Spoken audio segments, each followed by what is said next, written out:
Fala, torcedor do Corinthians, começando mais um vídeo aqui no canal Coringão Sempre. Galera, vamos ver aqui o que o Chico falou depois dessa classificação do Timão para a final. Corinthians venceu o Santos por 2-1 e está na grande final do Paulistão. Comenta aqui o que você achou dessa fala do Chico e o que você achou também da partida do Timão. Corinthians vai ser campeão na final? Comenta aqui embaixo a sua opinião. Agora, sem mais delongas, bora pro vídeo, galera. O Timão é finalista do Campeonato Paulista, o primeiro, aliás. Espera agora por Palmeiras ou São Paulo. Corinthians venceu o Santos por 2-1. O Santos sem Neymar. O Corinthians com algumas mudanças no time. E a gente vai falar sobre isso. Vai projetar a quarta-feira. Provavelmente não, com certeza, né? A comissão técnica ganhou uma sobrevida no cargo. E o time jogou bem. E tá virando essa loucura, né? De um time no Campeonato Paulista e outro na Libertadores. Quarta-feira a gente vai ter uma ideia, né? De se isso tudo acaba definitivamente na Libertadores ou se o Corinthians consegue uma epopeia a ponto de entrar na fase de grupos. Será? Vamos falar sobre tudo isso. Sejam todos muito bem-vindos à nossa live aqui. Vamos lá. É o que temos hoje aqui para a gente falar desse Corinthians finalista. O Ramon que mudou o time com o Ranieri, sacando o Breno Bidon. Vocês sabem, né? Eu sou muito fã do Breno Bidon e logo que eu vi a escalação eu fiquei pistola, assim, eu não gostei muito, porque eu falei, tem que sobrar sempre pro menino, né?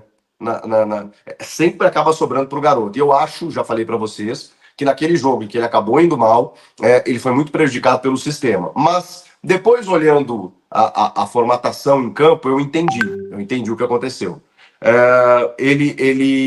O Ranieri foi o trunfo do Ramon no jogo. Não exatamente pelo Ranieri em si, mas pelo que o Ranieri representa e o que ele entrega. Então, daqui a pouco, né, pode ser pelo Ranieri, sim.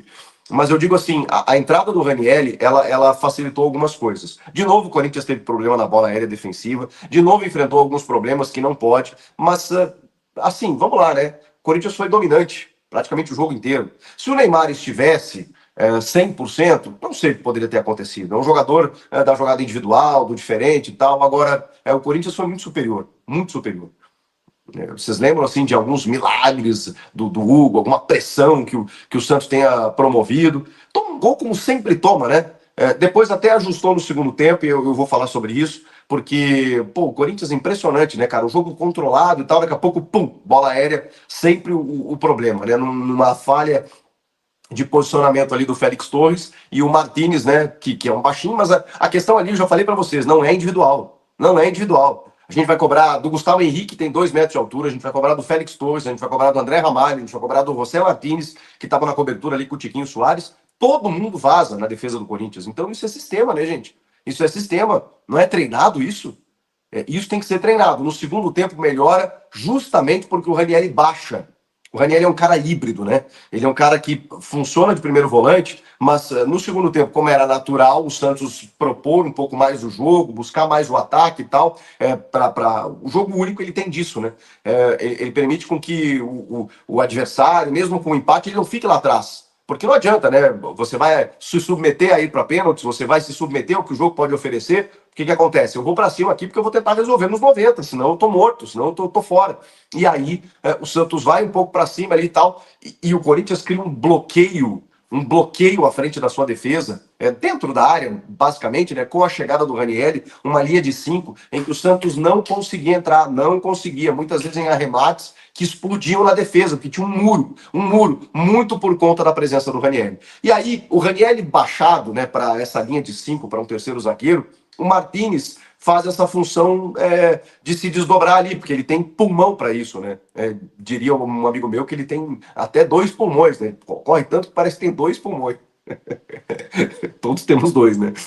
Mas o do Martínez parece um pouco mais, né? Com um pouco mais de fôlego. E aí o que eu estava falando na escalação inicial, o que ele faz? Ele joga o Carrilho lá para a esquerda. Na verdade, o Carrilho, ele também é um ponto central desse Corinthians do Ramon, porque ele é meio que o elo. Se vocês perceberem o Carrilho, ele é o cara que começa praticamente a construção da jogada.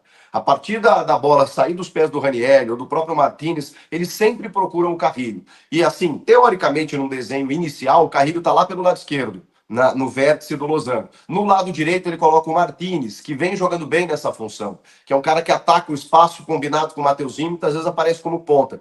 Só que ele volta também por dentro ali para poder fazer a marcação e a recomposição, já que o Escobar sobe muito, né? O lateral esquerdo do Santos. E o Guilherme também cai por aquele lado. Então você precisa fazer uma dobra ali. E aí você tem uma dobra de volantes. Você tem o Ranieri, né? E aí você tem o Martínez por aquele lado e com o Mateuzinho também você tem uma triangulação ali defensiva.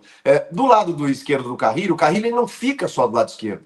Ele vem buscar o jogo, ele pega e carimba a bola no círculo central, ele começa a construção girando a bola pelo lado direito, ele enxerga o Garro muitas vezes. Então o Carrilho é esse cara que normalmente atua pelo lado direito com o Bidon do lado esquerdo. Por isso que eu entendi a ideia do Ramon de fixar o Ranieri ali como primeiro homem para poder baixá-lo para a primeira função com o Martínez na direita e o Carrilho na esquerda e o Garro na ponta do losango, o Memphis e o Yuri lá na frente. Então esse foi o sistema tático do Corinthians e por isso a ausência do Breno Bidon, por entender que assim, com o Ranieri e Martínez, ele teria mais poder de marcação.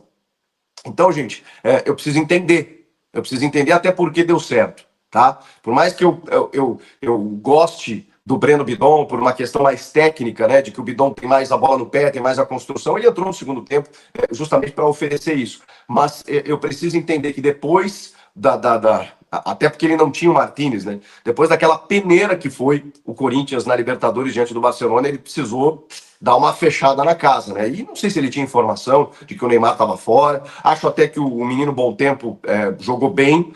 O Tassiano já é um cara de outra característica. Depois ele tira o Bom Tempo no segundo tempo para botar o Roleiser, né? O Benjamin Roleiser, o jogador argentino que está entrando aos pouquinhos. Depois entra o Barreal também.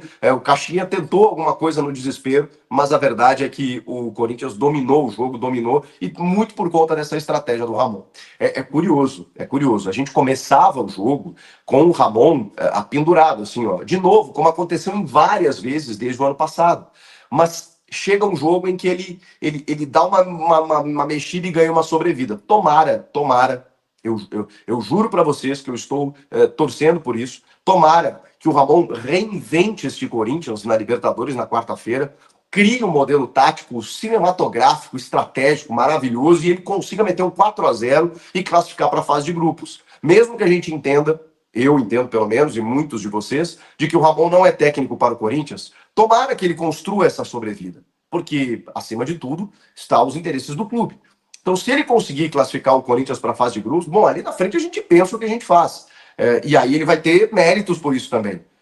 Eu critico quando vai mal e elogio quando vai bem. Às vezes os caras reclamam disso, né? Poxa, quando vai mal você critica, quando vai bem você elogia.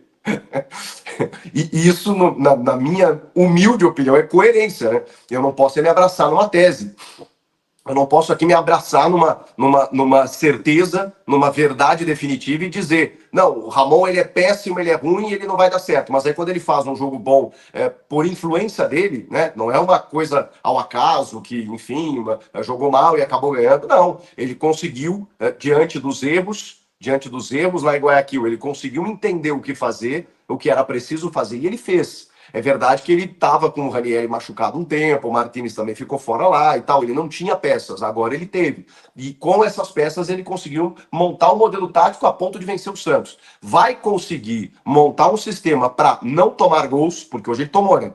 Não tomar gols e fazer 4, ou pelo menos 3, né? Diante do Barcelona na quarta-feira, é muito difícil mesmo.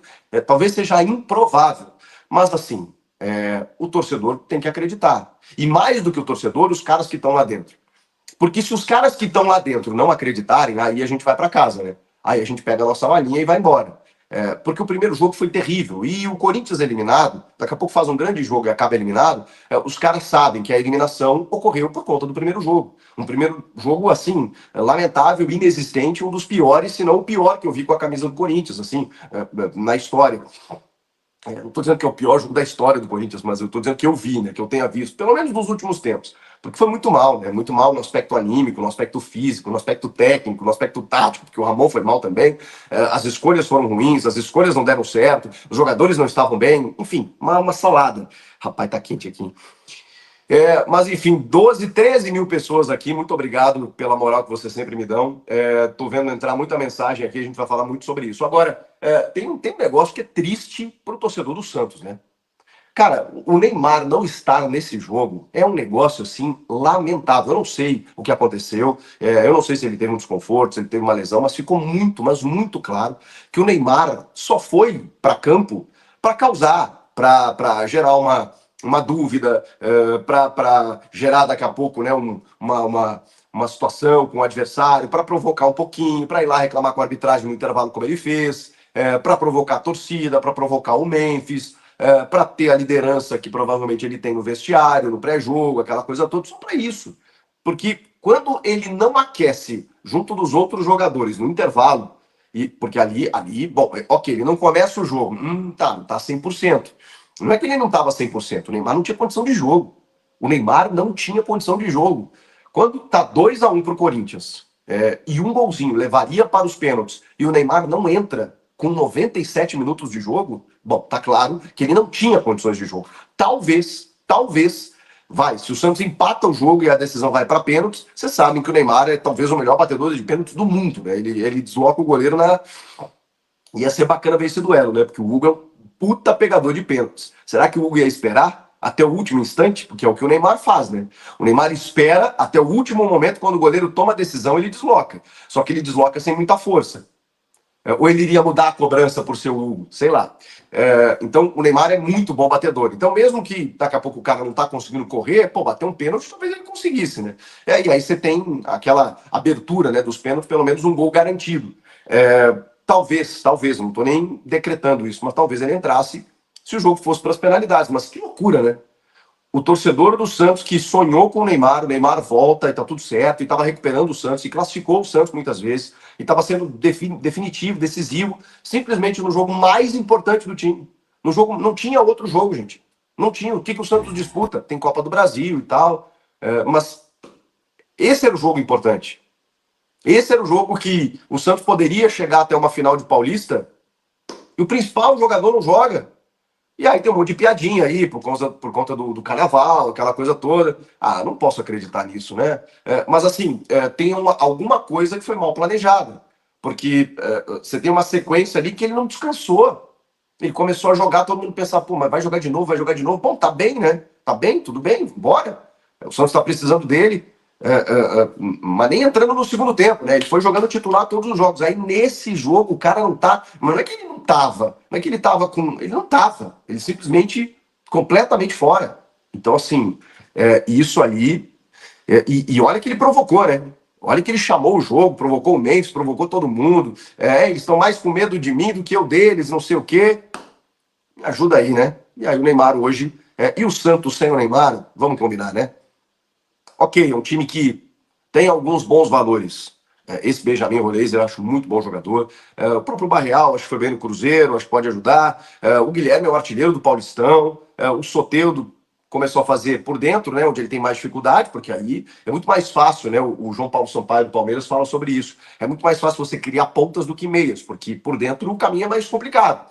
Na ponta, você tem às vezes um jogador, no máximo dois e tal, então às vezes você consegue ter mais vantagem, né? Onde o Soteldo se cria muito pelos lados. Quando ele cai por dentro, fica um pouco mais difícil, né? Um pouco mais difícil, porque ali a marcação do Corinthians não deixou ele se criar. Então, assim, prejudicou todo mundo, prejudicou todo o sistema, e o Santos não conseguiu fazer um bom jogo. O Corinthians é muito forte em Itaquera, isso eu não preciso dizer. E esse jogo de quarta-feira, gente, fosse um 2-0, eu ainda diria que o Corinthians está muito no páreo. Muito no páreo. O 3 é que dificulta tudo.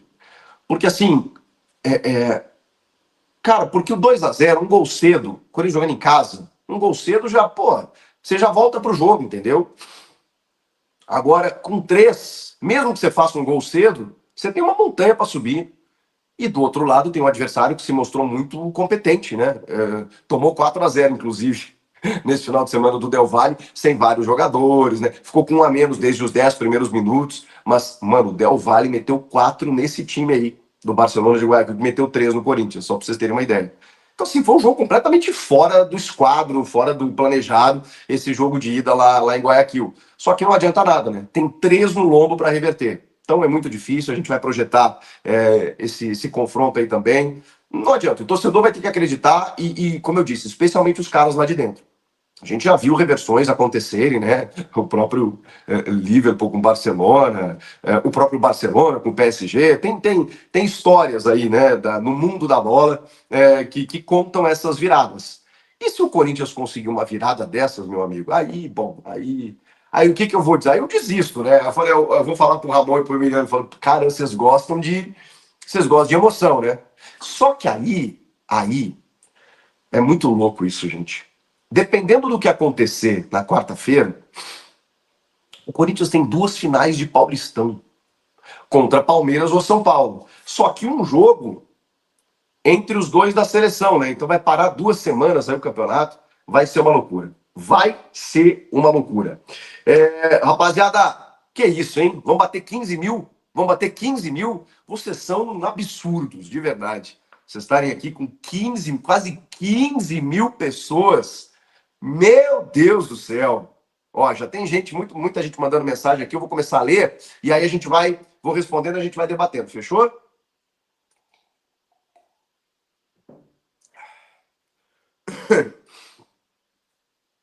Ai. E vamos manter o nível no chat aí, né, rapaz?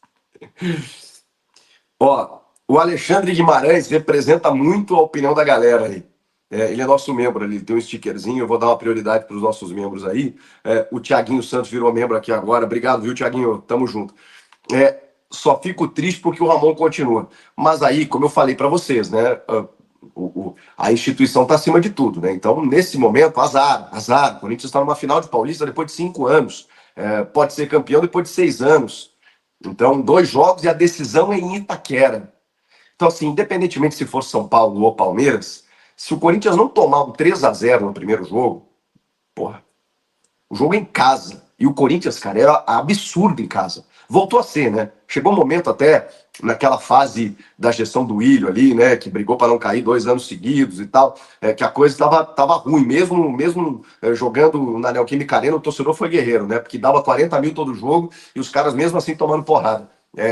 O Corinthians abandonou por algum momento o fator local. Voltou isso, tá? Felizmente, voltou. O Corinthians, desde o final do ano passado, quando os reforços chegaram, esses caras jogam muito ali. Muito. A sinergia tá perfeita, tá rolando. Então, quando eu recebo a informação de que o Corinthians vai decidir em casa o Campeonato Paulista, acaba tendo uma vantagem. Mesmo se for contra o Palmeiras, que obviamente vai ter um time bem reforçado aí, né, para amanhã, inclusive contra o São Paulo, o Vitor Roque, o Paulinho, Paulinho acho que não, né, mano, não sei, o Felipe Anderson já recuperou, o próprio Gustavo Gomes e o Piquerez, né, que não estiveram no jogo das quartas, então assim, vai ser um Palmeiras bem reforçado, mas é o que eu digo, daqui a pouco, sei lá, o grande problema é o primeiro jogo. Tô cogitando que seja o Palmeiras aqui, porque eu acho que o Palmeiras é favorito diante do São Paulo, mas pode ser que o São Paulo, o jogo é no Allianz, né? Pode ser que o São Paulo passe, enfim, mas favorito, tô trabalhando com tendência.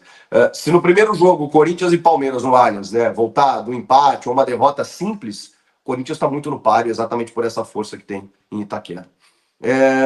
Gameplay. Fala, Chico, tu disse que seria 1-0 Santos. Você não estava lúcido no jogo aberto, vai dormir com o cachorro. Abraço para o presidente Prudente. Psh, fala baixo aí, que você não pode ouvir aí que eu palpitei para o Santos. Aquela zica reversa, né, irmão? Abraço aí para o presidente Prudente. Mas palpite é palpite, né? E outra, desculpa, né? Depois do 3-0 que o Corinthians tomou e o Santos, eu imaginei que o Neymar fosse jogar, o Santos estava numa crescente, enfim. A vitória de hoje ajuda no jogo de quarta, Matheus Bessa. Pô, cara, sabe o que eu acho que ajuda? Sabe por quê? Porque o futebol é confiança, né? Imagina o contrário. Imagina o Corinthians eliminado hoje. Bom, para começar, acho que não teria nem técnico na quarta-feira. E aí, o trabalho estaria interrompido, né? O Corinthians iria para um jogo protocolar. Agora não, cara. Agora basta você pensar que o Corinthians é finalista do Paulista e que os caras, só eles podem resolver, né? Só eles lá dentro podem resolver. Não tá decidido ainda. Tá encaminhado, óbvio, né? Mas não tá decidido. Tem 90 minutos para rolar. Dá para dizer que o Corinthians não vai meter 3 gols de diferença? É muito difícil, cara. É muito difícil. Mas Que esse jogo pode ter dado uma segurança maior, uma confiança maior, com certeza. O James Augusto virou membro aqui, obrigado. Vou começar a repassar aqui, a gente vai debatendo junto, tá? Salve, Chico, todo jogo com bola aérea não dá, falei sobre isso, lamentável, meu amigo. Ricardo de Santana Araújo virou membro, Leonardo Augusto tá com a gente, o Danilo Rogério. Menino Ney nunca vai crescer, deu um pique para brincar com o Depay, se poupou para jogar na seleção e os caras ainda acreditam. Tem isso, né? Se ele tá lesionado, se ele tá machucado, ele provavelmente vai ser cortado da seleção. Porque depois desse primeiro jogo da final, que é sábado que vem, domingo que vem, não sei, final de semana, né? Tem a pausa para a data FIFA. E aí tem seleção brasileira, onde o Neymar tem 2 jogos para disputar. Se ele não for cortado, se não for configurada uma lesão, o que explica essa ausência dele hoje? Aí difícil, né? Leonardo Augusto, o que você achou do Angileri? Bom, hein? Bom, ele tem 2 virtudes importantes. Passo para frente, variação, rasteiro pelo alto, grata surpresa. Esse é lateral, né, gente? Esse tá lá. Carteira de trabalho dele, profissão lateral. Esse, não tenho o que dizer. Caiu como uma luva. A única desconfiança que eu tinha, dúvida, na verdade, não era nem uma desconfiança, é porque ele não entrava em campo desde maio do ano passado. Então, assim, pode ser. Bom, ele não joga Libertadores, né? Ele não está inscrito. Então ele não vai jogar na quarta-feira. Então ele vai descansar para o final de semana, porque tem que saber até quando ele vai aguentar. Normalmente, esses caras com longo tempo parado, eles emendam 2, 3 jogos até de boa. Chega no 4º, 5º jogo, dá uma oscilada, dá uma variada, tem mais risco de lesão, então você tem que ter muito cuidado. Então o Corinthians tem que ter esse cuidado aí, porque ele ficou muito tempo parado, 9 meses. Mas aqui... É bom demais. Galera, e que jogo do Corinthians, hein? Corinthians classificado para a grande final aí do Paulistão, né, pessoal? Grande jogo do Timão classificado finalmente aí, depois de 5 anos, né? Última vez que o Corinthians foi para uma final foi em 2020, contra o próprio Palmeiras, né? Que pode ser o adversário do Corinthians também nessa grande final. Amanhã vai jogar contra o São Paulo em busca da classificação. E galera, hoje o Corinthians jogou lá na Arena contra o Santos e fez um bom jogo, né? Não foi aquele jogo espetacular, mas foi o Corinthians jogou o máximo para vencer aí a equipe do Santos, que não contou com o Neymar, né? O Corinthians foi a campo aí com uma escalação um pouco diferente, né, pessoal? O Breno Bidon, que estava sendo titular, não jogou hoje, jogou ali só um pouquinho no segundo tempo, né? A escalação inicial foi ali com o Hugo foi no gol, aí na lateral direita Mateuzinho, na lateral esquerda Fabrício Anguilleri começou como titular, a dupla de zaga Félix Torres e Gustavo Henrique, muito boa por sinal. Aí veio o trio de volantes, José Martinez, Ranieri e Carrillo. Antes não estava o Ranieri, quem jogava era o Breno Bidon, não jogou hoje, jogou só no segundo tempo. E aí teve o Garro ali, né, camisa 8 ali criando as jogadas, e a dupla de ataque Yuri Alberto e Memphis Depay.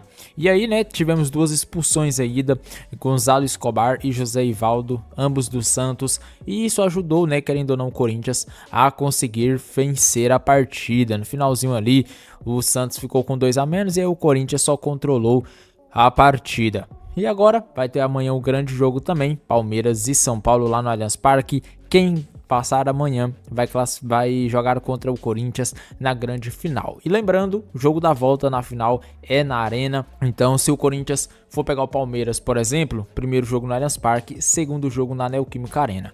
Isso é uma vantagem muito boa, porque o Corinthians jogando com a torcida é uma vantagem muito grande. A atmosfera é diferente, os jogadores sentem, né, aquela pressão da torcida apoiando, e aí fica muito melhor a partida, né? Comenta aqui o que vocês acharam dessa partida do Timão aí contra o Santos. Tivemos aí, né, um jogo até que equilibrado em números aqui, 11 chutes para o Corinthians, 14 para eles. O Corinthians deu 4 chutes no gol, eles deu 2. Então foi um jogo até que equilibrado. Comenta aqui o que você achou dessa partida. O Corinthians vai para a final como favorito? O que você acha? Comenta aqui embaixo a sua opinião. Agora, sem mais enrolações, eu fico por aqui. E até o próximo vídeo, galera. Fui!